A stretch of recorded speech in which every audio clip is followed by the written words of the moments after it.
Before you worry another second, remember this. The God who carried you yesterday hasn't abandoned you today. The year is 1060 BC. An elite warrior named David returns home from a grueling campaign. He reaches his stronghold city of Ziklag, but there's nothing left but smoldering ash. What happened?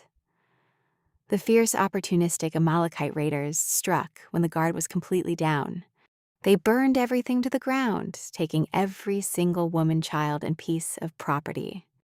To whom did this happen? To the future king of Israel and his fiercely loyal army. These battle-hardened men, who had survived giant slayers, wept until they had no strength left. Their sanctuary was gone. Their families were erased in a single afternoon. Then came the ultimate dramatic moment. Grief quickly curdled into violent, unbridled rage. The men blamed David. Broken by sorrow, his own soldiers turned against him. They gathered large, jagged rocks. They openly plotted to stone their own leader to death. Imagine the sheer weight of that isolation, abandoned by his people, stripped of his family. Why it matters? If David breaks here, the line of kings ends in the dirt of Ziklag. But instead of panicking, instead of defending his ego, David did something unexpected. He knelt. The scripture reveals that David strengthened himself in the Lord his God. He didn't rely on human strategy. He initiated a divine protocol.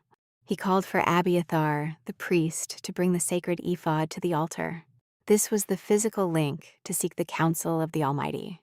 With his empire crumbling around him, David asked a simple, desperate question.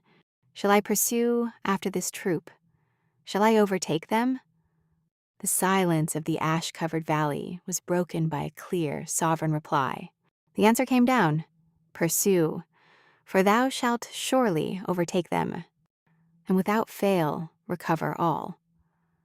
Not a single thing would be left behind. Why it matters. This word transformed a grieving victim back into a ruthless general.